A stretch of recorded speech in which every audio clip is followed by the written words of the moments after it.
ಹುಟ್ಟಿದ್ದೀನಿ ತಾಯಿ ಹೊಟ್ಟೆಯಲ್ಲಿ, ಬದುಕುತ್ತಿದ್ದೀನಿ ಕನ್ನಡ ನಾಡಿನಲ್ಲಿ. ಹಿಂದೂ ಧರ್ಮದಿಂದ ಮಂಗಳಸೂತ್ರ ಹಾಕಿದ್ದೇನೆ. ದೇಶಕ್ಕಾಗಿ ಸೋನಿಯಾ ಗಾಂಧಿಯವರು ಮಂಗಳಸೂತ್ರವನ್ನೇ ಬಲಿದಾನ ನೀಡಿದರು.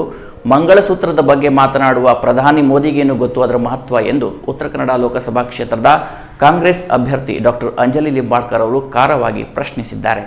ಶಿರಸಿಯ ಹೊಸೂರು ಜನತಾ ಕಾಲೋನಿಯಲ್ಲಿ ನಡೆದ ಕಾಂಗ್ರೆಸ್ ಪ್ರಚಾರದಲ್ಲಿ ಮಾತನಾಡಿದ ಅವರು, ನಮ್ಮ ದೇಶದ ಪ್ರಧಾನಿ ಎಂಬ ಅಭಿಮಾನ ಇದೆ, ಆದರೆ ಇವರ ಹೇಳಿಕೆಯಿಂದ ನೋವಾಗುತ್ತಿದೆ. ರಾಜೀವ್ ಗಾಂಧಿ, ಇಂದಿರಾ ಗಾಂಧಿ, ನರಸಿಂಹರಾವ್, ಮನಮೋಹನ್ ಸಿಂಗ್ ರಂತಹ ಪ್ರಧಾನಿಗಳನ್ನ ನೋಡಿದ್ದೇವೆ.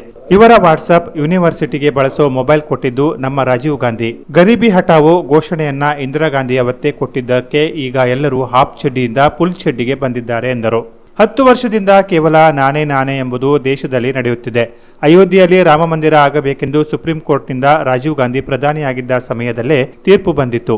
ಅಂದು ಗಲಾಟೆಗಳು ನಡೆದು ಈಗ ಸುಪ್ರೀಂ ಮರು ತೀರ್ಪು ನೀಡಿ ಅಲ್ಲಿ ರಾಮ ಮಂದಿರವೂ ಆಗಬೇಕು, ಸ್ವಲ್ಪ ಜಾಗ ಮುಸ್ಲಿಮರಿಗೂ ಕೊಡಬೇಕು ಎಂದಿತ್ತು. ನನಗಿನ್ನೂ ನೆನಪಿದೆ, LK ಅಡ್ವಾಣಿ ಕರೆ ಕೊಟ್ಟಾಗ ಖಾನಾಪುರದಿಂದ ಇಟ್ಟಿಗೆ ತೆಗೆದುಕೊಂಡು ನಮ್ಮ ಜನ ಅಯೋಧ್ಯೆಗೆ ಹೋಗಿದ್ರು. ಆದರೆ ಪ್ರಧಾನಿ ಮಂದಿರ ಕಟ್ಟಿದ್ದು ನಾನೇ ಎನ್ನುತ್ತಾರೆ ಎಂದು ಕಿಡಿಕಾರಿದರು. ಚುನಾವಣೆಗಾಗಿ ಅರ್ಧಂಬರ್ಧ ಮಂದಿರ ತೆರೆದಿದ್ದಾರೆಂದು ಹೋಗಿ ಬಂದವರು ಹೇಳುತ್ತಿದ್ದಾರೆ. ಪೋಸ್ಟರ್ಗಳಲ್ಲಿ ಪ್ರಧಾನಿಯದ್ದು ದೊಡ್ಡ ಫೋಟೋ, ರಾಮನದ್ದು ಚಿಕ್ಕ ಫೋಟೋ. ಕೇಳಿದರೆ ರಾಮಲಲ್ಲ ಎನ್ನುತ್ತಾರೆ. ನಮ್ಮ ಪೂರ್ವಜರು ಹೇಳಿಕೊಟ್ಟಂತೆ ಸಂಪ್ರದಾಯ ಪಾಲಿಸುತ್ತಿದ್ದೇವೆ. ಯಾವ ರಾಮ ಮಂದಿರಕ್ಕೆ ಹೋದರೂ ರಾಮನ ಮೂರ್ತಿ ಒಂಟಿಯಾಗಿದ್ದನ್ನ ನಾನು ಯಾವತ್ತೂ ನೋಡಿಲ್ಲ. ಯಾವತ್ತೂ ರಾಮ, ಸೀತಾ, ಲಕ್ಷ್ಮಣ ಜೊತೆಯಾಗಿ ಹನುಮಾನ್ ಇದ್ದೇ ಇರುತ್ತಾನೆ. ಆದರೆ ಬಿಜೆಪಿಗರದು ಏನಿದು ಹೊಸ ಸಂಪ್ರದಾಯ? ಬಿಜೆಪಿಗರೇ ಹೇಳಿದ್ದು ಸತ್ಯ, ಮಾಡಿದ್ದೇ ಇತಿಹಾಸ ಎನ್ನುವುದಾದರೆ ವೇದ ಪುರಾಣ ನಮ್ಮ ಪೂರ್ವಜರು ಹೇಳಿಕೊಟ್ಟ ಇತಿಹಾಸ ಏನಾಯಿತು? ಈಗ ಬಿಜೆಪಿಗರ ಹೊಸ ಇತಿಹಾಸ ಕೇಳಬೇಕಾ ಎಂದು ಪ್ರಶ್ನಿಸಿದ ಅವರು, ಯಾವ ದೇವರಿಗೆ ಹೇಗೆ ಪೂಜೆ ಮಾಡಬೇಕೆಂಬುದು ಇವರು ಹೇಳಬೇಕಾ? ನಮಗೆ ನಮ್ಮ ತಾಯಿ ಹೇಳಿಕೊಟ್ಟಿದ್ದಾಳೆ ಹೇಗೆ ಪೂಜೆ ಮಾಡಬೇಕೆಂದು ಎಂದು ವಾಗ್ದಾಳಿ ನಡೆಸಿದ್ರು. ಕೋರ್ಟಿಂದ ಅವಾಗ ಆರ್ಡರ್ ಆಗಿತ್ತು ರಾಜೀವ್ ಗಾಂಧಿ ಟೈಮ್ನಲ್ಲಿ. ಆಮೇಲೆ ಎಲ್ಲ ಗಲಾಟೆ ಎಲ್ಲ ಆಗಿ ಈಗ ಮೊನ್ನೆ ತಾನೆ ಸುಪ್ರೀಂ ಕೋರ್ಟ್ ಮತ್ತೆ ತಿರ್ಗಾ ಆರ್ಡರ್ ಕೊಟ್ಟಿದ್ದಾರೆ. ಹೌದು, ಅಲ್ಲಿ ರಾಮ ಮಂದಿರ್ ಆಗ್ಬೇಕು, ಸ್ವಲ್ಪ ಜಾಗ ಮುಸಲ್ಮಾನರಿಗೆ ಕೊಡಿ, ಸ್ವಲ್ಪ ಜಾಗ ರಾಮ ಮಂದಿರ್ ಕಟ್ಟಲಿಕ್ಕೆ ಕೊಡಿ. ಆದ್ರೆ ರಾಮ ಮಂದಿರ್ ಯಾರು ಕಟ್ಟಿದ್ದಾರೆ? ನಾನೇ. ನೀವು ದುಡ್ಡು ಕೊಟ್ಟಿಲ್ಲ. ನನಗೆ ಇನ್ನೂ ಜ್ಞಾಪಕ ಇದೆ, LK ಅಡ್ವಾಣಿ ಸಾಹೇಬ್ರು ಯಾವಾಗ ಕರಿ ಕೊಟ್ಟಿದ್ರು, ಪ್ರತಿಯೊಂದು ಊರು ಹಳ್ಳಿಯಿಂದ ಜನ ಸ್ವಂತ ಖರ್ಚಲ್ಲಿ ಕಾರ್ ತಗೊಂಡು ನಮ್ ಖಾನಾಪುರ್ ಇಟ್ಟಂಗಿ ಫೇಮಸ್ ಇದೆ, ಆ ಇಟ್ಟಂಗಿ ಸಹಿತ ತಗೊಂಡು ಅಯೋಧ್ಯ ಹೋಗಿ ಕಟ್ಟಿದವರು ರಾಮ ಮಂದಿರ್ ನಮ್ ಎಲ್ಲ ಜನ ಕಟ್ಟಿದ್ದಾರೆ. ಬರೀ ನಾನೇ ಅಂತ ಹೇಳಿದ್ರೆ ಆಗಿಲ್ಲ. ಅರ್ಧಮರ್ಧ ಮಂದಿರ ಓಪನ್ ಮಾಡಿದ್ದಾರೆ ಇಲೆಕ್ಷನ್ಗೋಸ್ಕರ, ಪೂರ್ತಿ ಕೂಡ ಆಗಿಲ್ಲ. ಹೋಗಿ ಬಂದಿರೋರು ಜನ ಹೇಳ್ತಾ ಇದ್ದಾರೆ. ಆಮೇಲೆ ಪೋಸ್ಟರ್ಸ್ ಎಲ್ಲ ನೋಡಿದ್ರೆ ವಾಟ್ಸಪ್ ಅಲ್ಲಿ ನಾನು ನೋಡಿದೆ, ಪ್ರಧಾನಿ ಇಷ್ಟು ದೊಡ್ಡ ಪೋಸ್ಟರ್, ರಾಮ ಇಷ್ಟೇ. ಯಾಕೆಪ್ಪ? ಇಲ್ಲ, ಲಲ್ಲ ಇದ್ದಾರೆ ಅಂತ, ಲಲ್ಲ ರಾಮ ಲಲ್ಲ ಅಂತ, ಅದಕ್ಕೆ ಇಷ್ಟೇ ಪ್ರಧಾನಿ ಅಂತ. ಏನ್ ಅವಮಾನ ಇದು? ಬಾಲರಾಮ ಇರ್ಲಿ, ಯಾರ ರಾಮ ಇರ್ಲಿ, ಬಟ್ ಯಾರು ದೊಡ್ಡರು ನಮ್ಗೆ?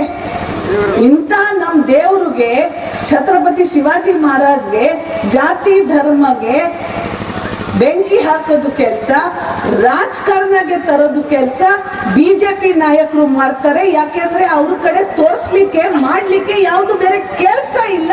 ಜನರಿಗೆ ಮುಖ ಯಾವ ತೋರ್ಸೋದು ಅಂತ ಈ ತರ ಮಾಡೋದು ಕೆಲಸ ಮಾಡ್ತಾ ಇದ್ದಾರೆ. ನಾನು ವೇದ ಪುರಾಣ ಅಷ್ಟು ಓದಿಲ್ಲ, ಆದ್ರೆ ನಮ್ಮ ತಂದೆ ತಾಯಿ ಏನ್ ಕಲ್ತಿದ್ದಾರೆ, ನಮ್ಮ ಅಜ್ಜಿರು ಏನು ಚಿಕ್ಕ ವಯಸ್ಸಿಂದ ಪೂಜೆ ಮಾಡಬೇಕು ಅಂತ ಯಾವ ಮಂದಿರ್ಗೆ ಕರ್ಕೊಂಡು ಹೋಗಿದ್ದಾರೆ. ಆ ಸಂದರ್ಭದಲ್ಲಿ ಇಲ್ಲಿ ಇರ್ತಕ್ಕಂಥ ಎಲ್ಲ ಜನರಿಗೆ ಪ್ರಶ್ನೆ ಕೇಳ್ತೀನಿ. ಯಾವಾಗ್ಲೂ ಪುರಾತನ ಕಾಲದಿಂದ ರಾಮನ್ ಮೂರ್ತಿ ಒಬ್ರೆ ನೋಡಿದ್ದೀರಾ? ಲಲ್ಲ ಇರ್ಲಿ, ದೊಡ್ಡವರು ಇರ್ಲಿ, ಚಿಕ್ಕ ವಯಸ್ಸರು ಇರ್ಲಿ, ಮದ್ವೆ ಆಗಿರೋರು ಇರ್ಲಿ, ತಂದೆ ತಾಯಿ ಜೊತೆ ನೋಡಿದ್ದೀರಾ? ಎಲ್ಲ ಯಾರ ಜೊತೆ ಇರ್ತಾರೆ ರಾಮನ್ ಮೂರ್ತಿ?